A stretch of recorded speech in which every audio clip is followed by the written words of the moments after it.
इसलिए अपनी बाइबल उठाओ, अपनी पेन कापी उठाओ, ऊपर उपचा और हिलाओ। सबको, जिनके पास नहीं है उनके सामने भी हिलाओ।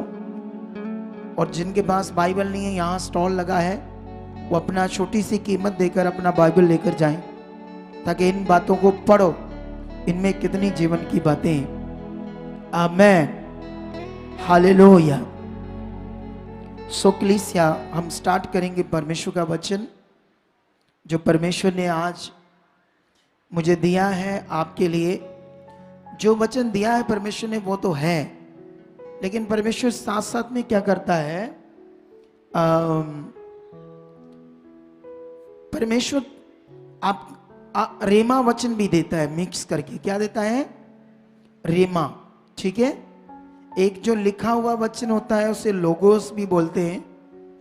तो साथ साथ में परमेश्वर रेमा बातें करता हमसे। इसको थोड़ा सा इधर कर दो, ठीक है।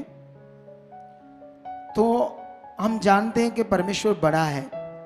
आज का थंबनेल देखो क्या लिखा है, परमेश्वर से मिला जीवन, इस जीवन को जीना एक खूबसूरत विषय है। इस पर हम बात करेंगे आज, क्योंकि परमेश्वर के दिए हुए जीवन को जीना है। क्या करना हमने? कई लोग इसे समझ नहीं पाते, परमेश्वर के दिए हुए जीवन को जीना, इसको कैसे जीना है। कुछ लोग तो घर में क्लेश करके जीते हैं, झगड़ा करके जीते हैं, आगे पीछे जीते हैं, गलत रीति से जीते, बहुत कुछ आगे पीछे। लेकिन जिसने ये जीवन दिया है, इसको उसके साथ कैसे जीना है ये समझना है आपको, ठीक है। लेकिन ये वचन से पहले मैं आपको पुराने नियम में एक वचन पढ़ाना चाहता हूं, शुरू से ही उत्पत्ति का एक वचन, ठीक है। उत्पत्ति का में भी ये अध्याय होगा 2 का 1 से लेकर 3 तक पढ़ेंगे हम। क्या लिखा? लिखा, जूं आकाश और पृथ्वी और उनकी सारी सेना का बनाना समाप्त हो गया, और परमेश्वर ने अपने काम जिसे वह करता था 7वें दिन समाप्त किया, और उसने अपने किए हुए सारे काम से 7वें दिन विश्राम किया। और परमेश्वर ने 7वें दिन को आशीष दी और पवित्र ठहराया, क्योंकि उसमें उसने सृष्टि की रचना के अपने सारे काम से विश्राम किया। आमेन, हालेलुया। इस वचन को सुनने के बाद आपको क्या समझ आई? सुनो, जब हम उत्पत्ति 1 अध्याय पढ़ते हैं, पुराने लोग जो बाइबल जानते हैं उनको तो पता है। अपने चेहरों को ऊपर करो। अगर आप मुझे देख रहे हो तो मुझे देखो, एलईडी को देख रहे एलईडी को देखो। लेकिन ध्यान रखो, नीचे चेहरा मत करना अपना, ठीक है। सब लोग, जो लोग बाइबल पढ़ते हैं वो तो जानते हैं कैसे कैसे बाइबल में लिखा है और कैसे संसार रचा है, ठीक है। लेकिन यहां पर जो हमने पढ़ा, तो इसमें लिखा कि परमेश्वर ने 7वें दिन तक अपने सारे कामों को क्या किया? पूरा किया।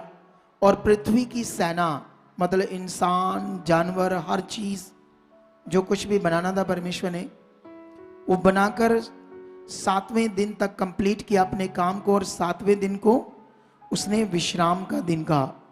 हालेलुया। ये आपको समझना है ऐसा क्यों लिखा। ये विश्राम का दिन, 7वें दिन में परमेश्वर ने आराम किया, ये आराम क्या है? ये बात क्यों लिखी गई है कि 7वें दिन उसने विश्राम किया और 7वें दिन को उसने विश्राम का दिन कहा। अगर तुम मूसा की व्यवस्था को पढ़ोगे तो उसमें ये दिन की बड़ी महत्ता है। हालेलुया। क्या है ये? अभी एक वचन और पढ़ते हैं, फिर उसके बाद आपको समझाएंगे। ये मिलेगा मे बी हमें निर्गमन में ये वचन, ठीक है। ये निर्गमन 20 अध्याय, ठीक है। 20 का हम पढ़ेंगे। हाँ, ये 10 आज्ञाएं हैं। क्या है ये? 10 आज्ञाएं, उसमें से ये मूसा को परमेश्वर ने दी पत्थर की पट्टियों पर लिखकर 10 आज्ञाएं। उनमें से ये एक है जो मैं पढ़ूंगा 8 से 20 का 8। तू विश्राम दिन को पवित्र मानने के लिए स्मरण रखना। 6 दिन तो तू परिश्रम करके अपना सब काम काज करना, परंतु 7वां दिन तेरे परमेश्वर यहोवा के लिए विश्राम दिन है। उसमें ना तो किसी भांति का काम काज करना, और ना तेरा बेटा, ना तेरी बेटी, ना तेरा दास, ना तेरी दासी, ना तेरे पशु, ना कोई परदेसी जो तेरे फाटकों के भीतर है। क्योंकि 6 दिन में यहोवा ने आकाश, पृथ्वी और समुद्र और जो कुछ उनमें सबको बनाया, और उसने सातवें दिन विश्राम किया। इस कारण यहोवा ने विश्राम दिन को आशीष दी है और उसको पवित्र ठहराया है। आमेन। सब कलीसिया बोले आमेन। सुनो ध्यान से। आप जानते हो जब कोई भी बात परमेश्वर कह रहे हैं, कोई भी आज्ञा परमेश्वर बात कर रहा हमारे लिए, अगर हम उसे मानते हैं, हमारा उस पर ध्यान है, नहीं ये परमेश्वर की बात है, नहीं ये परमेश्वर ने कहा, ऐसे आपका मन है, तो वो आपके लिए आशीष है, उसमें आपके लिए बरकत है। हालेलुया। आपको समझ आई कि नहीं आई? लेकिन बहुत सारे लोग क्या करते हैं, बहुत सारी परमेश्वर की आज्ञाएं और बातों को नहीं मानते, तोड़ देते हैं, ध्यान नहीं देते, ध्यान नहीं देते। हालेलुया। कितने लोगों को यह बात समझ आ रही? क्योंकि परमेश्वर ने कहा ये जो 7वां दिन है, परमेश्वर ने ठहराया विश्राम का दिन। जितने लोग इसको मानते हैं, परमेश्वर ने इस दिन उनके लिए क्या ठहराई है? आशीष ठहराई है। आपको मेरी बात समझ आ रही? ये बड़ा विषय है, इधर ध्यान दो अच्छे से, क्योंकि ये अलर्ट होने का टाइम है, सुनने का टाइम है, ताकि शैतान आपके वचन को चुरा ना पाए। हम आपके लिए प्रार्थना कर रहे हैं इन सब बातों के लिए, ताकि आप आगे बढ़ो। क्योंकि आपका वर्ड को, वचन को लेना अपने जीवन में, और अगर आपके अंदर वचन है तो आप दुष्ट से, शैतान की जुक्तियों से लड़ सकते हो। अगर आपके अंदर वचन नहीं है तो तुम फंस जाओगे शैतान की जुक्ति में, क्योंकि बुद्धि लगाओगे। वो चाहता है बुद्धि लगाए, वो चाहता है तुम आगे पीछे हो जाओ। वो देखो, वो जो हम गवाही सुन रहे थे, उसमें उसको यहां जुड़ने से पहले भी एक बच्चा हो गया, लेकिन वो शरीर में थी। शरीर का मतलब होता है परमेश्वर के साथ अच्छे ना चलना, अपनी बुद्धि लगाना, शरीर की चीजें करना, जो शरीर को पसंद है वो करना। तो परमेश्वर को वो पसंद नहीं है जो आप शरीर में करते हो, ठीक है? तो देखो 5वें महीने में उसको अबॉर्शन करवाना पड़ा, उसका बेबी डेथ कर गया। डेथ करने का काम नेगेटिविटी ने किया, ठीक है? लेकिन जब फिर से मन बनाकर अच्छे से चली तो उसको आशीष मिली, बेटे की आशीष मिली। हालेलुया। इसका मतलब अगर हम कॉन्टिन्यू बने रहें, कॉन्टिन्यू परमेश्वर की बातों पर लगे रहें, चाहे हालात हो, मुश्किल हो, पक्का हम निश्चय पाएंगे, आशीष को पाएंगे। हम अपनी उन सब बातों में फतेह पाएंगे जो परमेश्वर बात करता है, ठीक है? लेकिन यहां पर फिर से वो आज्ञा को हमने देखा, लेकिन ये तुम्हें समझना पड़ेगा आज ये विश्राम दिन क्या है। 10 आज्ञाओं में एक आज्ञा क्या है? आप जानते हो यरूशलेम माता एक मिशन है, उसमें वो बोलते हैं यीशु की पत्नी है, सब्त के दिन की बात करते हैं, बड़ी बात करते हैं। जब वो आपको सिखाएंगे तो आपका मन पूरा खराब कर देंगे, आपको यहां से तोड़ देंगे। लेकिन वो एक शैतानी मिशन है, सच्ची शैतानी मिशन है वो, उसको यरूशलेम माता मिशन बोलते हैं, ठीक है? वो जब आपको बताएंगे तो बाइबल के अकॉर्डिंग ये जो सब्त का दिन था, विश्राम का दिन था, ये संडे नहीं था, सैटरडे था। ये राइट है, उनका कहना भी राइट है और मैं भी जो बता रहा हूं ये राइट है अकॉर्डिंग टू बाइबल। सब्त का दिन संडे नहीं था, बाइबल के कैलेंडर के अनुसार, बाइबल की मिनती गिनती के अनुसार वो सैटरडे था, ठीक है? संडे तो सप्ताह का पहला दिन माना जाता है, ठीक है? लेकिन अब इस पर ध्यान दो आप लोग, ठीक है? वो लोग तो सैटरडे 6 दिन अपने सारे काम करते थे और 7वें दिन पशुओं को खाना देना, बच्चों को करना, ये वो सब भूखे रहकर एकदम से परमेश्वर के साथ रहते थे, उसकी वर्शिप करते थे, आराधना करते थे, उसकी इच्छा को पूरा करते थे, है ना। सारा दिन परमेश्वर के साथ बंदगी में बने रहते थे वो लोग। Hallelujah, hallelujah. समझ आया कि नहीं आया? विश्राम दिन जिसमें कोई काम नहीं करना, अपने विश्राम करना है। खाना भी बनाना है तो एक दिन पहले बनाकर रख लो और जल्दी सुबह खा लो या ना खा लो, ऐसा है। वो तो उपवास जैसे रहते थे एक दिन, ठीक है। तो अभी ये विषय को समझो, उसमें कोई काम नहीं करना परमेश्वर के साथ। परमेश्वर विश्राम में, अम्मी उसकी उस विश्राम में उसके साथ है। अब आपको पता होना चाहिए विश्राम का मतलब क्या होता है। विश्राम हिंदी शब्द है, अगर हम इसको पंजाबी बोलेंगे तो आराम। क्या बोलेंगे इसको? अगर हम इसको इंग्लिश में बात करें तो रिलीफ। कौन सा शब्द? रिलीफ, जिसमें क्या मिलता है हमको? आराम, ठीक है। आप जानते हो यीशु मसीह ने भी अपने, जब वो देह में था, यरूशलेम में अपना काम कर रहा था, उस समय यीशु मसीह ने कहा, हे बोझ के नीचे दबे और थके, है ना, श्रमित थके हुए लोगों, दबे हुए लोगों, बोझ के नीचे मेरे पास आओ, मैं तुम्हें क्या दूंगा? विश्राम दूंगा, आराम दूंगा। हालेलुया। ये आराम क्या चीज है? परमेश्वर की इच्छा में ये हमारे लिए जो आराम है, ये क्या है, इसे हम और अच्छे से समझना चाहता हूं मैं, और आपके साथ आपको समझाना चाहता हूं। इसके लिए हम जाएंगे इब्रानियों में, ठीक है। इब्रानियों में हम एक वचन को पढ़ेंगे, उसका अध्ययन करेंगे, इस वचन का, कि परमेश्वर हमसे ये विश्राम के बारे में क्या बात कर रहे हैं, ठीक है। तो इसको हम जब चैप्टर 3 पढ़ते हैं, ठीक है ना, तो ये बड़ा विषय चैप्टर 3, तो इसको 3:7 से पढ़ते हैं। क्या लिखा है? ठीक है, 3:7 से यहां पर क्या लिखा है? ठीक है, ऐसे लिखा है, जैसा पवित्र आत्मा कहता है, यदि आज तुम उसका वचन सुनो तो अपने मन को कठोर ना करो, जैसा कि क्रोध दिलाने के समय और परीक्षा के दिन जंगल में किया था, जहां तुम्हारे बाप दादों ने मुझे जांच कर परखा और 40 वर्ष तक मेरे काम देखे। इस कारण मैं उस समय के लोगों से क्रोधित रहा और कहा, इनके मन सदा भटकते रहते हैं और उन्होंने मेरे मार्गों को नहीं बचाना। तब मैंने क्रोध में आकर शपथ खाई, वह मेरे विश्राम में प्रवेश करने ना पाएंगे। आमेन, हालेलुया।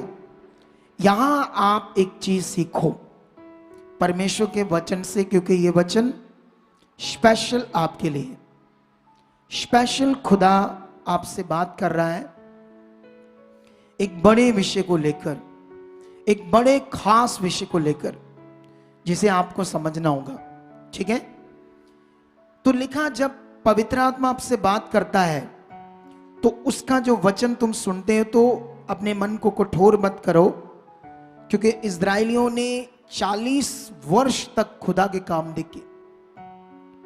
उन्होंने कैसे मिस्र से उनको निकाला गया, मिस्र की धज्जियां उड़ा दी परमेश्वर की सामर्थ ने, पानी तक लहू बन गया, उनकी चीजें नष्ट होगी, उनके देवी देवते जो उस जमाने में थे, अब तो उनके नाम इधर है ही नहीं, ठीक है। लेकिन कोई उन्हें छुड़ा नहीं सका, मिस्र की नींवें हिल गई।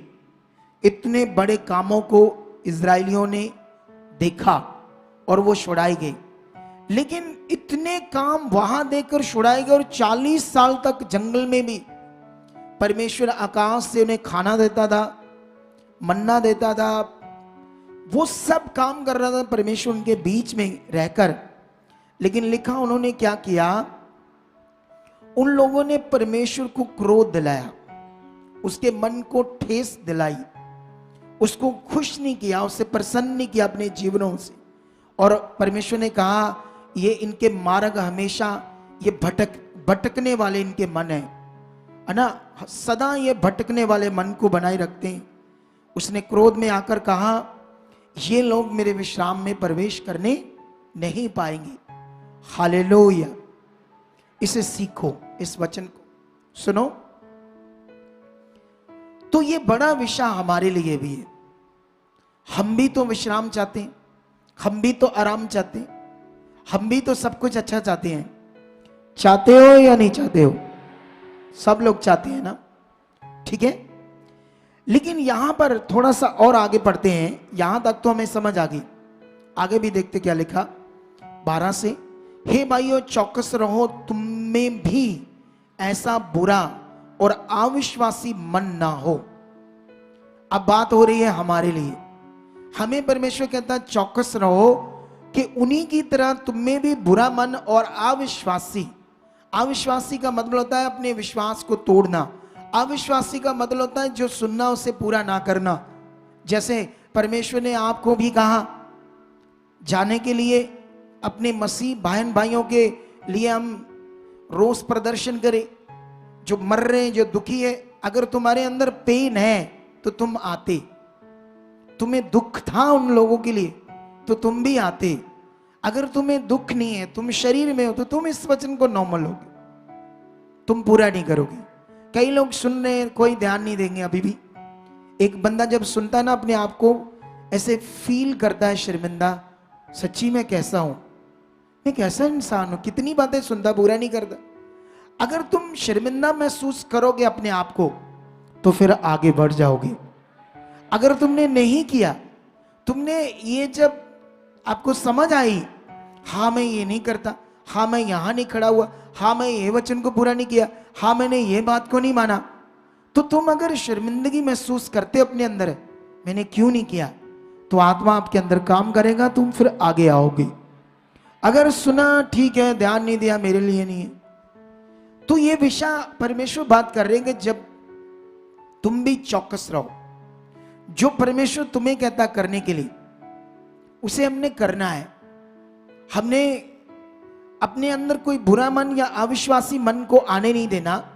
ऐसे लिखा खुदावंद ने कहा तुम्हें जीवते परमेश्वर से दूर हटा ले जाए। अरे जब भी हमारे अंदर उसकी आज्ञाओं को मानने का मन नहीं होगा तो वो अविश्वासी मन होगा, बात को ना मानने वाला मन होगा। वो परमेश्वर, जीवते परमेश्वर से हमें दूर करता है वो मन, जैसे इजरायली कर रहे थे। जब हम पढ़ते हैं ये बाइबल वचन इसीलिए दिया गया, हम सीखे क्या किया लोगों ने, कौन लोग खरे थे, कौन लोग वफादार थे, कौन लोग इतनी बड़ी जीत पाए, वो उनके पास कैसा मन था, वो कैसे चले, वो खुदा की इच्छा पर कैसे चल रहे थे। ये बाइबल इसीलिए था कि हम उन सारी घटनाओं को, उस सारे इतिहास को, उनके बड़े जीवन को जो वो परमेश्वर के साथ जिए, उन्हें देखें। कौन खराब मन से चला, कौन अनाज्ञाकारी कर रहा था, कौन अच्छे से चल रहा था। परमेश्वर हमसे बात क्या कर रहा है, परमेश्वर अपने वचन के द्वारा हमसे क्या बातें कर रहा है। इन सब बातों को सीखने समझने के लिए हम खुदा की पवित्र हजूरी में आते हैं। एक दिन, कम से कम एक दिन, 6 दिन काम करते हैं और एक दिन उसे देते हैं, जिसे पुराने नियम में विश्राम का दिन कहा गया। इसे और अच्छे से समझना है इस बात को, ठीक है। सुनो क्या लिखा, यहां पर लिखा है तुम जीवित परमेश्वर से दूर हटा ना ले जाए, वरन जिस दिन तक आज का दिन कहा जाता है, हर एक दिन दूसरे को समझाते रहो, एक दूसरे को समझाते रहो। परमेश्वर देखो कैसे बात करे ना, एक दूसरे को समझाते रहो ताकि अच्छे से परमेश्वर के साथ चलो। ऐसा ना हो कि तुम में से ऐसा कोई जन पाप के शल में आकर कठोर हो जाए, क्योंकि हम मसीह के भागीदार हुए यदि हम अपने प्रथम भरोसे पर अंत तक दृढ़ता से स्थिर रहें। जैसा कहा जाता है, यदि आज तुम उसका शब्द सुनो तो अपने मनों को कठोर ना करो, जैसा कि क्रोध दिलाने के समय में किया था। थोड़ा सा और पढ़ते क्या लिखा, भला किन लोगों ने सुनकर भी क्रोध दिलाया, क्या उन सबने नहीं जो मूसा के द्वारा मिस्र से निकले थे। वह 40 वर्ष तक किन लोगों से क्रोधित रहा? क्या उन्हीं से नहीं जिन्होंने पाप किया और उनके शव जंगल में पड़े रहे? और उसने किन से शपथ खाई कि तुम मेरे विश्राम में प्रवेश करने ना पाओगे? क्या केवल उनसे नहीं जिन्होंने आज्ञा ना मानी? अतः हम देखते हैं वह अविश्वास के कारण प्रवेश ना कर सके। आमेन, हालेलुया। इस वचन को हमने ध्यान देना है क्योंकि यह बड़ा वचन है हमारे लिए। तुम्हें समझना है, सीखना है इस वचन को, क्योंकि यह हमारी बरकत का वचन है, स्पेशल वचन, हमारे परमेश्वर के साथ जीने का विषय है। ठीक है ना? जैसे मैंने आज थंबनेल पर लिखा, तो यहां पर उन लोगों ने क्रोध दिलाया आज्ञा ना मानकर, परमेश्वर की बात को ना मानकर। हमें बनाया किसने? बोलो, परमेश्वर ने। तो वो जो कह रहा है, जिसने हमें सांस दी, जीवन दिया, वही हमारे लिए जीवन। आप जानते हो माता पिता से हम जन्मे हैं। जब हम माता पिता की बातों को भी नहीं मानते तो माता पिता भी क्या होते हैं? दुखी होते हैं। उनका हृदय भी क्या होता है? दुखी होता है। लेकिन बहुत सारे बच्चे थोड़ा सा ध्यान देते फिर नहीं देते, ऐसे ही जैसे ये इजरायली। आजकल बहुत सारे बच्चे ऐसे हैं जो माता पिता की बात पर ध्यान नहीं देते। मैंने हमारी यहाँ एक चर्च में एक बच्ची है, सेवा करती है हमारे साथ। उसकी मम्मी इतना अच्छा परमेश्वर के साथ नहीं चलती, ना उसके भाई ना उसका पापा।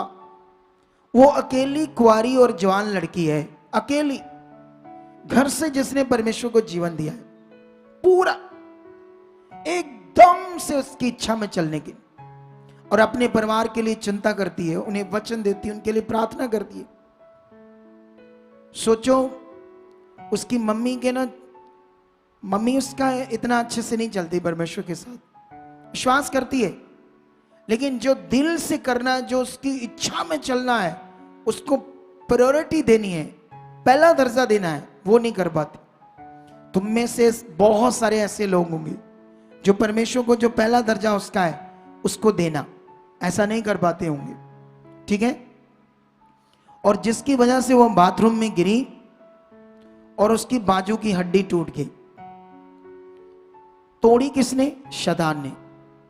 उसको हॉस्पिटल में लेकर गए और डॉक्टर उसको ऑपरेट करके प्लेट डाल रहे हैं। प्लेट जैसे प्लेट डाल रहे हैं, स्क्रू कस रहे हैं हड्डी में, हड्डियां और टूट रही, और डॉक्टर कह रहे नहीं होगा। उस लड़की ने कहा ठीक है, आप मुझे 10-15 मिनट दे दो, उसके बाद जो आपका डिसीजन होगा वो करना। 15 दिन अंदर गई जहां ऑपरेशन हो रहा था, वहां 15 मिनट उसने रूह से परमेश्वर के साथ प्रार्थना की और कहा, सारी नेगेटिविटी को हटाया और परमेश्वर को कहा आप काम कर रहे हो। वापस डॉक्टर आए, अब हड्डियों में स्क्रू लग रहे हैं, अब हड्डियां नहीं टूट रही। हालेलुया। सोचो, एक वो लड़की जो अपने परिवार के लिए जान दे रही, परिवार आगे पीछे कोई मतलब नहीं, परमेश्वर के साथ प्रार्थना करना, उसको पहला दर्जा देना, कोई विषय नहीं। एक कुंवारी लड़की होकर उसको अपनी जिंदगी जीनी चाहिए, और अपनी मम्मी अब वो हॉस्पिटल में पड़ी है, थोड़े दिन रहेगी, अब उठ नहीं सकती, अच्छे से चल नहीं सकती, उसको टॉयलेट करना, बाथरूम कराना, हॉस्पिटल में रहना, उस रात दिन गंदा लगता है ना। सरकारी हॉस्पिटल, इतने पैसे नहीं थे उनके पास, वहां रहकर उसकी सेवा करना, उसके बाद उसको घर लेकर जाना। वो इधर सेवा करती है और सेवा करने में उसको कुछ ब्लेसिंग्स मिलती है, क्योंकि गरीब घर से कुछ खर्चा मिलता है। अब उस बीच में रोज सवेरे जल्दी उठना, सारा घर की सफाई करनी, मम्मी खाना पीना बनाना, माँ को नहाना धलाना, कपड़े बदलने, टॉयलेट, ये वो सब करके फिर इधर आना, कितना कठिन काम है।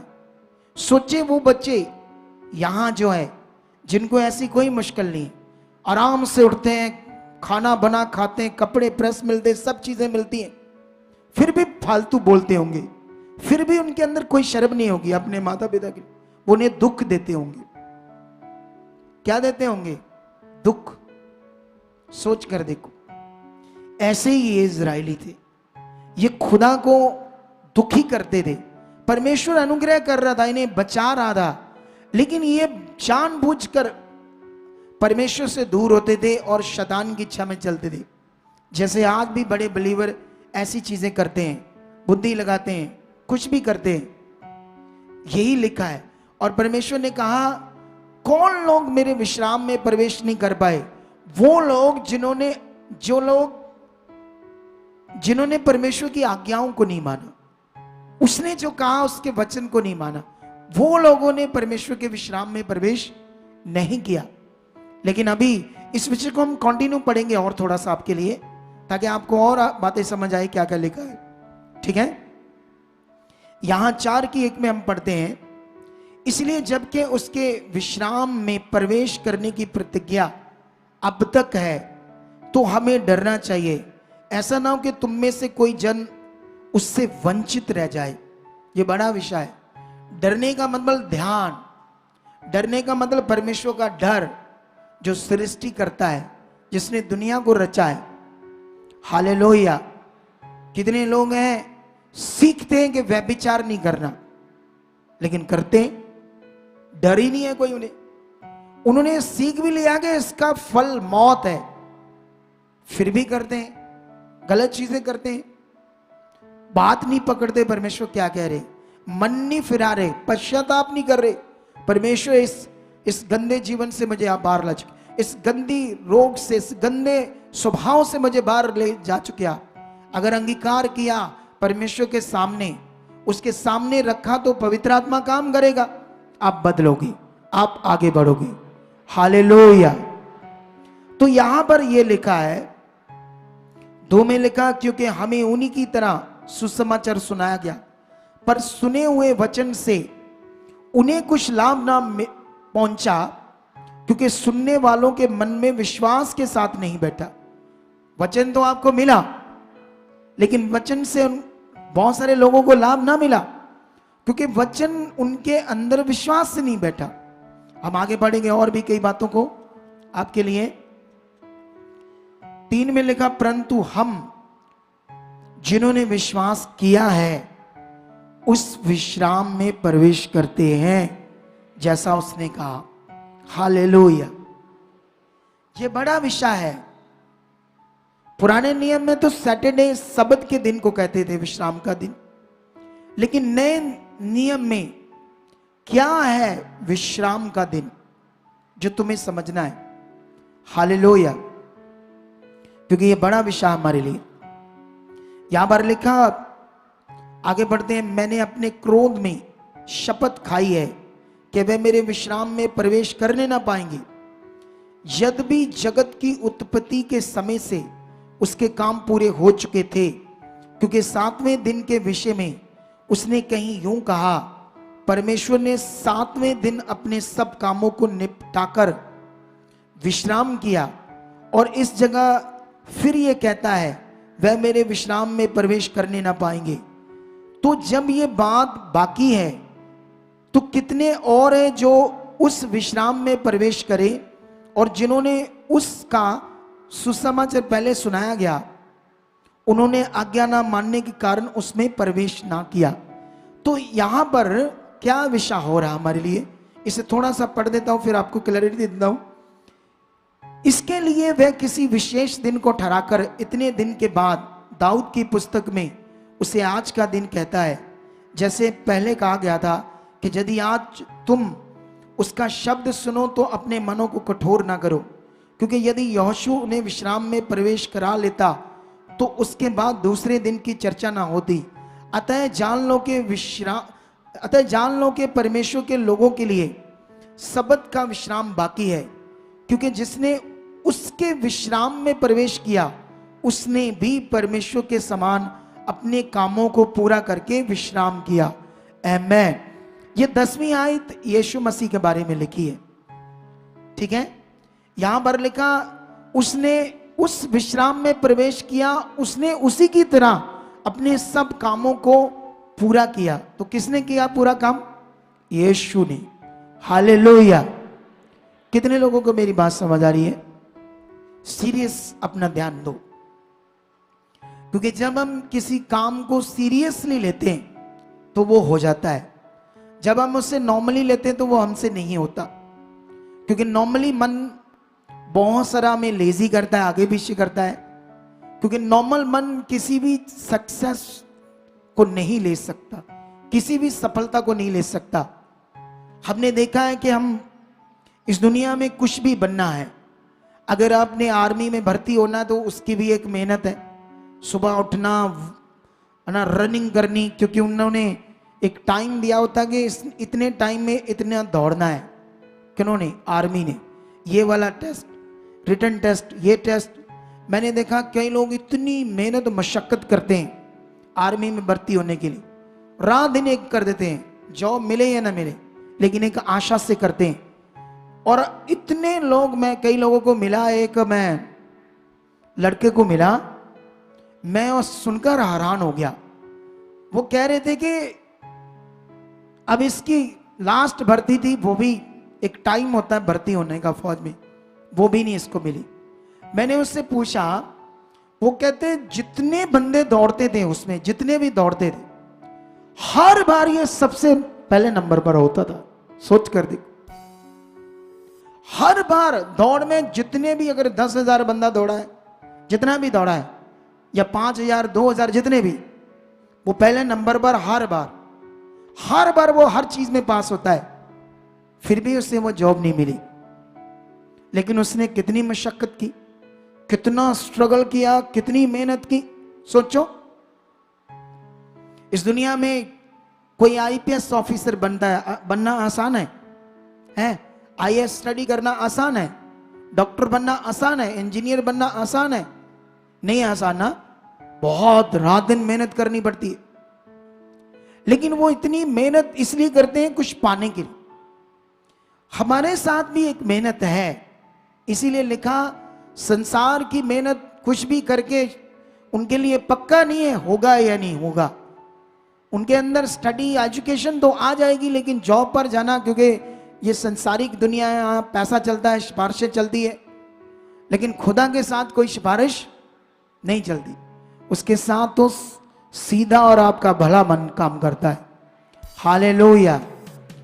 अगर तुम यहां भी ध्यान दोगे, खुदा क्या कह रहा है, उसके विश्राम में प्रवेश करने के लिए तुम आज्ञाओं को मान रहे हो, ध्यान दे रहे हो, तो तुम 100% विश्राम में प्रवेश करोगे। यह हो ही नहीं सकता तुम ना करो, क्योंकि लिखा, यीशु ने भी अपने सारे कामों, यीशु ने भी उसके विश्राम में प्रवेश किया, उसी की तरह जिसने पहले अपने सब कामों को खत्म किया, यीशु ने भी अपने सारे कामों को क्या किया? पूरा किया, और उसने भी विश्राम में प्रवेश किया। और अब ये विश्राम जो है वो हमारे लिए, हालेलुया। सोच कर देखो, इस दुनिया में कोई मंत्री है, कोई बहुत बड़ा बिजनेसमैन है, कोई बड़े ओहदे पर है, कोई फिल्म एक्ट्रेस है, सेलिब्रिटी है, बड़े बड़े नेता है, क्या उनको कोई फिक्र है दुनिया की, इंसानों की, परेशान लोगों की? कोई फिक्र है? उनको पता है कहां कोई दुखी परेशान है, जबकि सब कुछ उनके पास है। लेकिन खुदा को फिक्र है। ऊंचा बोलो हालेलुया। उसको फिक्र है। इसीलिए सोचो, यीशु मसीह ने उस सारे काम को पूरा किया। कभी थोड़ा सा ध्यान से सुनना, उसने क्या किया। कभी ध्यान से अपने अंदर याद रखना, क्यों उसने इतना दुख सहा, क्यों उसने अपना शरीर तड़वाया, क्यों वो राजा होकर कंगाल बन गया हमारे लिए। और लिखा, ताकि तुम धनी हो जाओ। वो हमारे लिए कंगाल बना।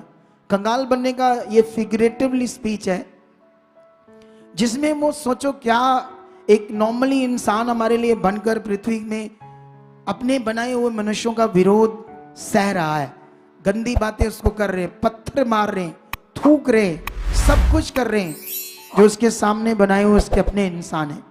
ये सब कुछ उसने इसलिए किया ताकि तुम्हें विश्राम मिले।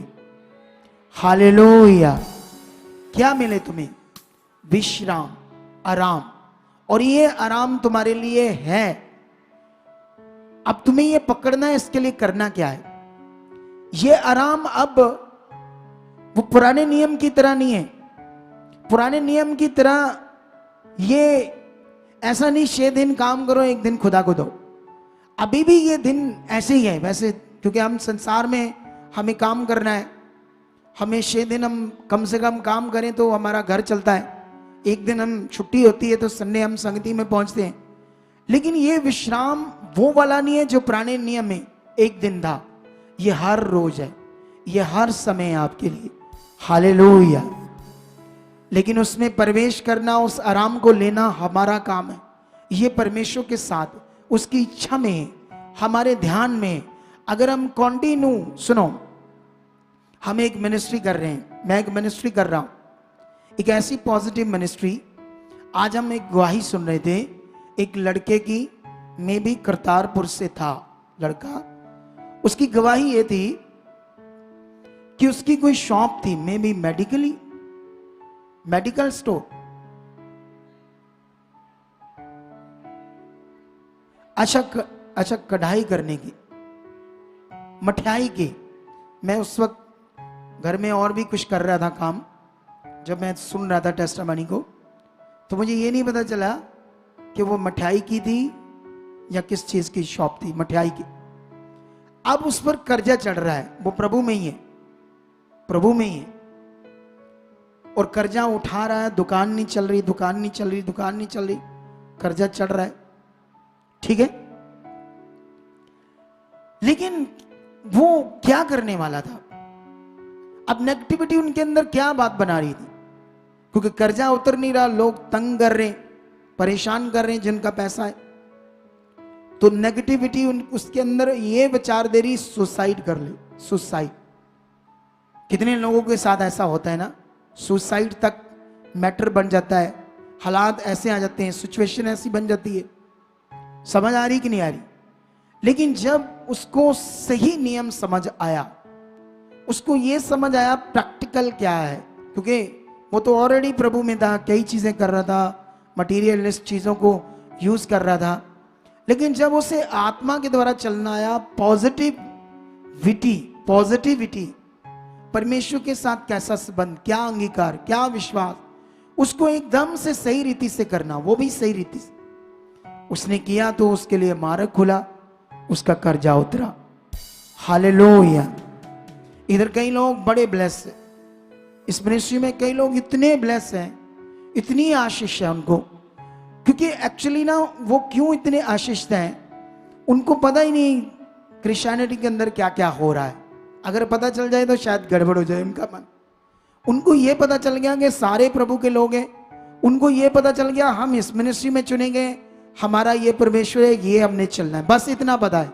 वो ये चल रहे हैं। जिस दिन उनको बड़ी बातें इधर उधर की पता चल जाएगी, ये पास्टर ऐसा है, वो पास्टर ऐसा है, वो अगुआ ऐसा है, ये विश्वासी ऐसे हैं, वो ऐसा करता है, जब ये बातें उनको पता चलने लगेंगी, फिर ये आगे पीछे हो जाएंगे। बोलो, फिर गड़बड़ हो जाएगी। इन बातों से दूर रहना है। सबका भला मांगो, सब प्रभु के लोगों का भला मांगो, और पूरी दुनिया का भला मांगो अपनी प्रार्थना में। सबके लिए अच्छा सोचो और आगे बढ़ो। परमेश्वर के साथ अपना रिश्ता अच्छा बनाओ। अगुआ जिससे सीख रहे हो उसके साथ भी वफादारी करो, ताकि हम जब चुनेंगे तो यही करना है। कुछ लोग बड़े इधर उधर ध्यान रखते हैं, इधर सुन उधर सुन, ये सुन वो कर ये कर, वो ही फंस जाते हैं। इधर बहुत लोग ब्लेस हैं जो यहां सुनकर खुदा के साथ चल रहे, और कुछ लोग ऐसे हैं ऐसा नहीं कर पा रहे, इधर की बात उधर की बात। कई लोगों को आदत होती है शरीर में, सुनो सुनो, आज तुम्हें मैं समझाने वाला हूं। ये जो कई लोगों को आदत होती है, इस पर मुझे बताना, क्योंकि बीच में थोड़ा सा एक वचन है, उसको देकर मैं इस बात पर आऊंगा कि हमने जो जीवन दिया है इसको कैसे जीना है। ये विषय अब आपके लिए सबसे टॉपिक है, सबसे मेन है ये बात जो अभी मैं आपके अंदर डालूंगा, ठीक है। लेकिन उससे पहले मैं ना तुम्हें आज एक प्रकाश की पोथी में लेकर जाता हूं। मैं पढ़ूंगा नहीं कुछ वहां से, तुम्हें समझाऊंगा, पढ़ना तुम्हें घर जाकर है, ठीक है। क्या करना है तुम लोगों ने? प्रकाश की पोथी को पढ़ना है घर जाकर। किसी आदमी ने मुझे कहा प्रकाश की पोथी से क्यों नहीं वचन देते, आपने कभी नहीं इसमें कुछ बताया, किसी ने मुझे कहा। मैंने कहा अच्छा भाई ये तो काम पवित्र आत्मा का है, उसने नहीं कभी मुझे कहा, आत्मा ने, जबकि मैंने 2 4 5 10 बार पढ़ा है इसको, प्रकाश की पोथी को। कई सारी बातें इसमें, कई ऐसी बातें हैं जिनका समझना भी कठिन है, ठीक है। लेकिन यहां पर ना जब तुम इसको पढ़ोगे ना 1:9 से लेकर 20 तक, तो यहां यूहन्ना जिसने ये बुक को लिखा प्रकाश की पोथी, एक यूहन्ना नाम का यीशु का चेला, इसने इसको एक पतमुस नामक टापू में था, वहां ये सारा प्रकाशन उसको मिला, दर्शन मिले, उसने अपनी आंखों से देखा। इसकी फिल्म भी है, बड़ी अद्भुत फिल्म है देखने वाली इस बुक के ऊपर, बड़ी बड़ी दिल को हिलाती है ये फिल्म। लेकिन यहां जब उसने देखा ना तो उसको ऐसे यीशु मसीह नजर आया एक दर्शन में। उसके हाथ में 7 तारे थे, 7 दीवट थे, ठीक है। उसको देख नहीं पा रहा था, इतना सूरज जैसे मुंह उसका चमक, अद्भुत उसका शरीर, ठीक है, चमकीले बाल चमकते हुए श्वेत। लेकिन उसके बाद ये दर्शन उसको क्यों मिला? ये दर्शन मिलने का मतलब था 7 तारे और 7 दीवट। 7 तारे थे 7 स्वर्गदूत, 7 दीवट थे 7 कलीसियाएं। तो यूहन्ना को ये वचन मिला कि उन 7 कलीसियाओं को ये मेरा वचन दे। जब तुम इन 7 कलीसियाओं के बारे में पढ़ोगे तो पहली कलीसिया का नाम इफिसुस लिखा है, ठीक है। दूसरी का नाम स्मुरना को संदेश, तीसरी का नाम पिरगमुन, चौथी का नाम थुआतीरा, 5वीं का नाम सरदीप, 6वीं का नाम फिलदिल्फिया, ऐसे करके, ठीक है, और 7वीं लौदीकिया। ये 7 कलीसियाएं हैं। इनके जब तुम वचन पढ़ोगे सातों के साथ, तो परमेश्वर का ये एक प्रकाशन है। जैसे उस समय 7 कलीसियाएं थी, इफिसुस में भी थी यहूदियों की कलीसियाएं, तो ये उनके लिए वचन दिया गया था। लेकिन ये वचन ऐसा है, ये 3 टाइप से काम करता है वचन, पास्ट, प्रेजेंट और फ्यूचर। हालेलुया। कुछ वचन होते हैं जो फ्यूचर काम करते हैं, कुछ वचन होते हैं जो प्रेजेंट काम करते हैं, कुछ वचन होते हैं जो पास्ट में हुआ उसकी नॉलेज है। लेकिन ये वचन जो कलीसिया के लिए दिया गया है, ये हमें परमेश्वर ने इन वचनों को तीनों टाइप बात की है, पास्ट, प्रेजेंट और फ्यूचर।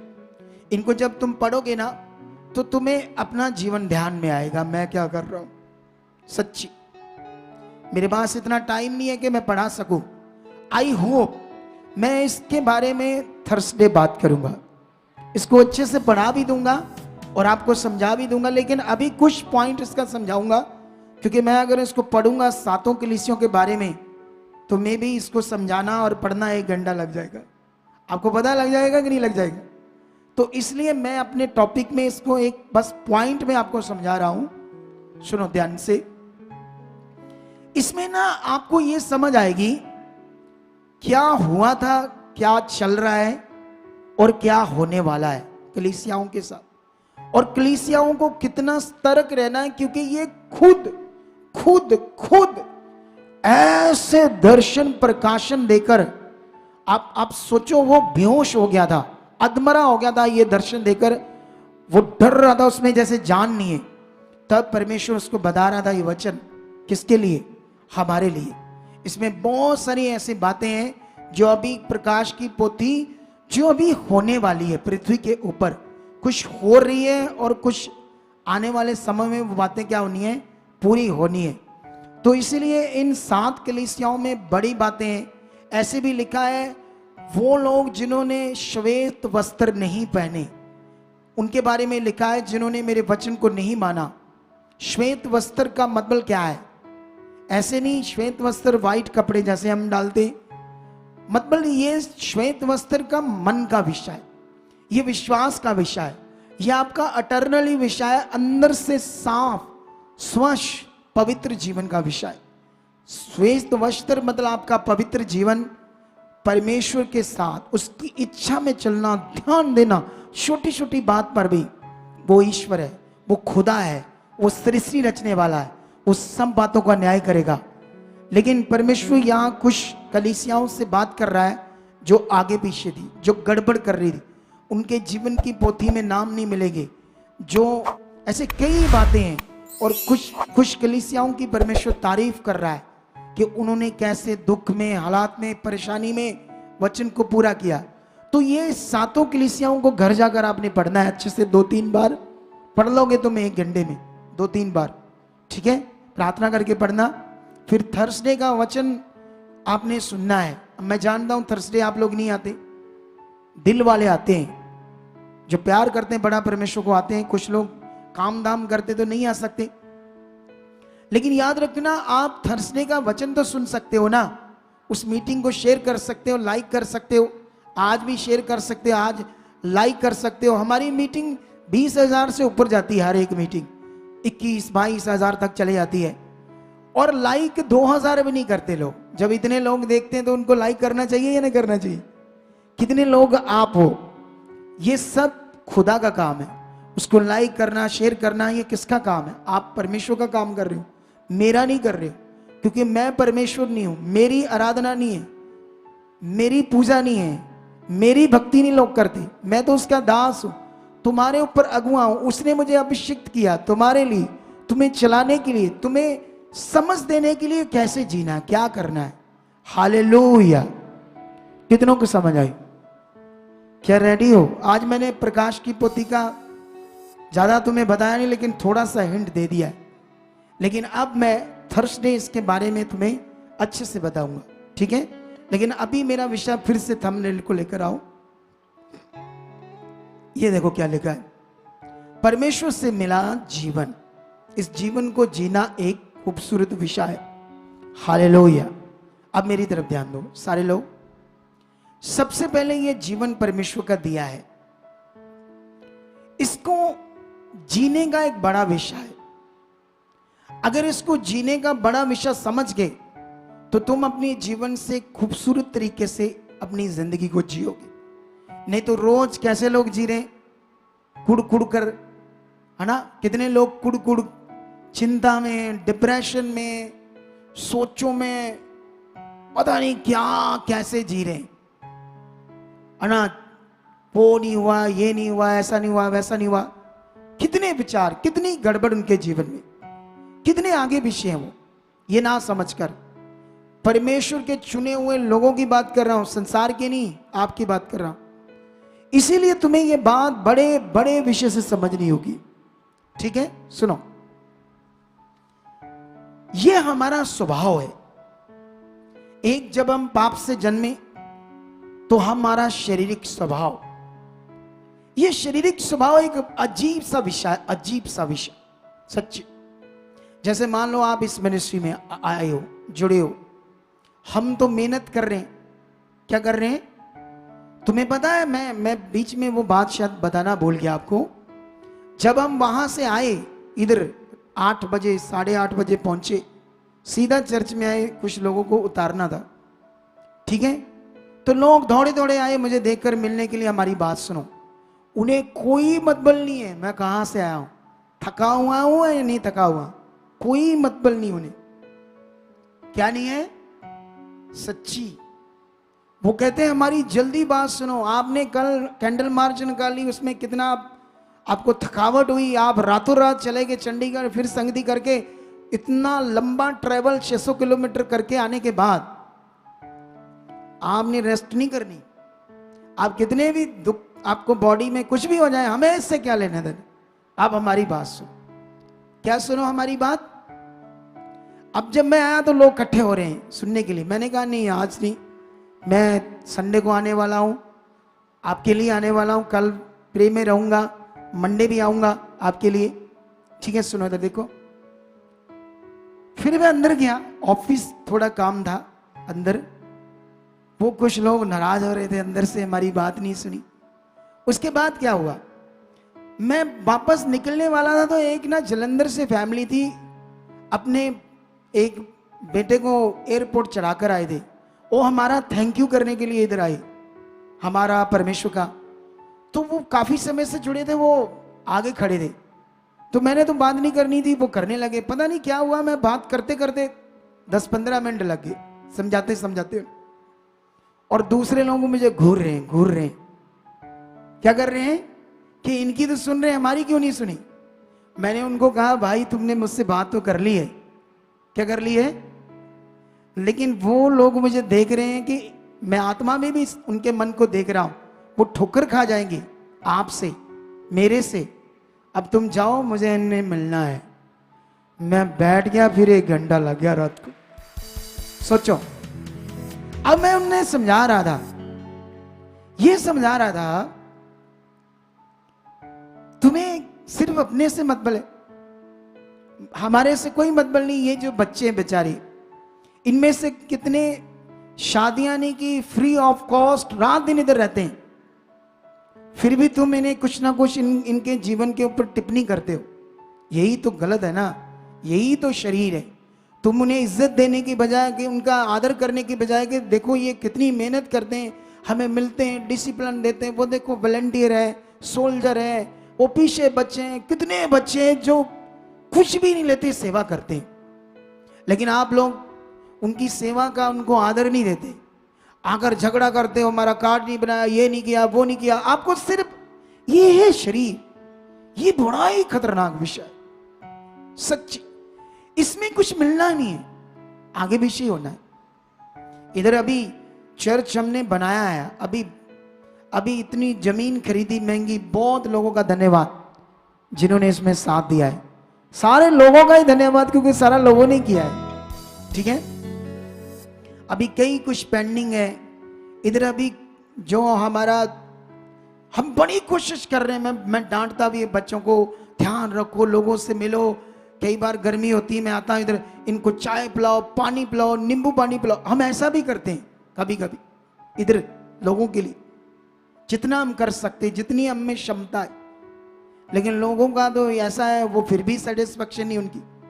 हो सकता है इधर कई बार हम जो रूटीन में खाना बनता, नॉर्मली बनता है, कई लोगों को ना पसंद हो, उसमें भी टिप्पणी करेंगे लोग, इनका खाना नहीं सही। अरे किसका खाना है, मेरा या उन बच्चों का या प्रभु का, किसका है? सोचो, वो लोग मन्ना खाकर धन्यवाद दे रहे थे, उनको सिर्फ मन्ना मिलता था, एक चीज सिर्फ, वो सूखी रोटी खाकर भी, नॉर्मली रोटी खाकर भी धन्यवाद कर रहे थे। जंगलों में थे, हालातों में थे, परमेश्वर के साथ थे। लेकिन यहां उससे बढ़कर है, क्या है?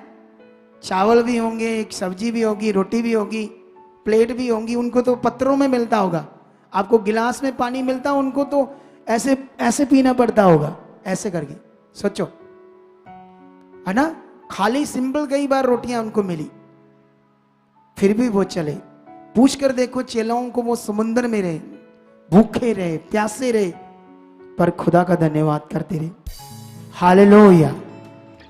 सुनो तो देखो ध्यान से, ये होता रहता है इधर। कई लोग ऐसी बातें करते रहते, लेकिन फिर भी हम उनसे प्यार करते हैं।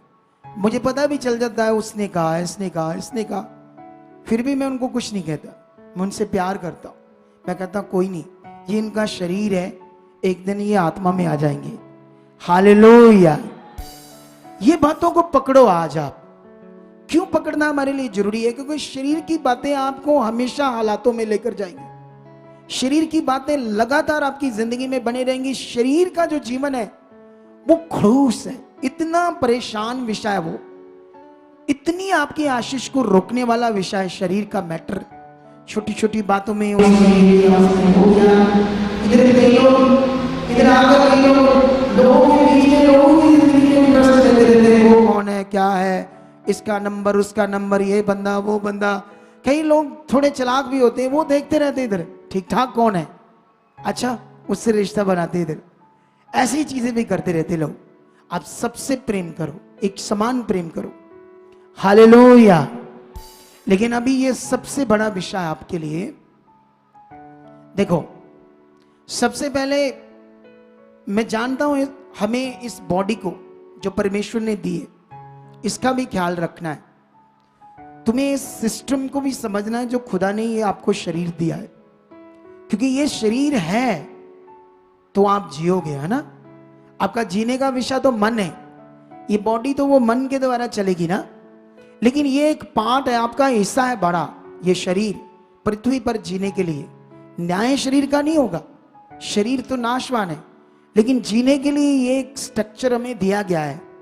इसको भी तुमने समझना है, जैसे खाने पीने की चीजों के बारे में भी, ऐसा नहीं कि इसके बारे में भी, कितने बजे तुम उठते हो, क्या करते हो, तुम्हारा स्वभाव क्या है, ये सारी चीजें खुदा के साथ अच्छी होंगी। सिर्फ एक ही विकल्प है आपके लिए, परमेश्वर का वचन और खुदा। जितना तुम परमेश्वर की बात को पूरा करने में ध्यान दोगे, जितना तुम उसकी आज्ञाओं के साथ अपने मन को बनाओगे, उतना तुम आराम, विश्राम का जीवन जियोगे। क्योंकि ये कॉन्टिन्यू तुम्हारे लिए विश्राम का जीवन है, जिसके लिए खुदा ने बड़े कार्यों को किया। यीशु मसीह ने बड़े कार्यों को पूरा किया। आपकी चंगाई है। कई बार कई लोगों की चंगाई नहीं होती, कई लोग यीशु में आकर भी बड़े हालात में होते हैं, छुटकारा नहीं पाते। उसका कारण समझ ना पाना, उसका कारण ध्यान उतना ना दे पाना। कई विषय होते हैं जिनको हम नहीं अच्छे से समझते, लेकिन फिर भी हमारा काम है कोशिश करना, ध्यान देना कि जो खुदा कह रहा है, जो उसकी इच्छा, उसको ध्यान देना। हालेलुया। क्या आप रेडी हो? क्योंकि एक्चुअली जो हमारा खूबसूरत ये जो जीवन उसने दिया है, इसको जीना है। कई लोग पता क्या करते हैं, उनके पास बड़ा पैसा होता है लेकिन कंजूस बड़े होते हैं। सच्ची, इस जीवन को जीने के लिए जो करना करते नहीं। कई लोग, देखो ये तो अभी हम प्रभु का घर है, लेकिन एक दिन आएगा इसमें सारी फैसिलिटियां लोगों के लिए होंगी। अभी तो स्टार्ट ही हुआ है ना, देखना आप, आएगा वो टाइम। लेकिन याद रखना, जैसे कोई बंदा है, उसके पास पैसा है, लेकिन वो क्या करता ना, जब मुझे भी पता, मैं ना बीमार हो गया था बड़ा, जानते, मैं कॉन्ट्रैक्टर होता था। कई बार मैं अपने घर आता था दोपहर को, तो अभी खाना नहीं बना होता था, तो मैंने कहा ना चल चाय बनाओ, चाय के साथ रस दे दो, 2-4 खाकर निकल जाना। और उससे क्या हुआ, मैंने अपने सिस्टम को बगाड़ दिया। ये सारी चीजें भी आपने ध्यान रखनी है, ठीक है। अगर आपके पास पैसा है तो आप अच्छे से खाओ भी, हालेलुया।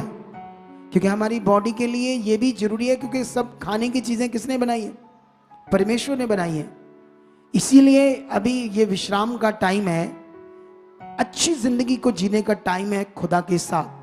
और इस जिंदगी को जीने का जो ध्यान है आपको देना पड़ेगा, फिर आप एक विश्राम की जिंदगी जियोगे। शरीर की बातों से आज से बाहर आना शुरू करो। आज से वो बातों को आगे परमेश्वर के सामने रखो जो आप जानते हो ये गलत है, ये खुदा ने मना किया है, ये मना किया है। हम जानते हैं दानियल के समय में जब वो गुलाम था, आप गुलाम नहीं हो, आप किसी को गुलाम नहीं हो। किसी को गुलाम हो? दानियल गुलाम था, शद्रक मेशक अबदनगो गुलाम था नबूकदनेस्सर राजा का।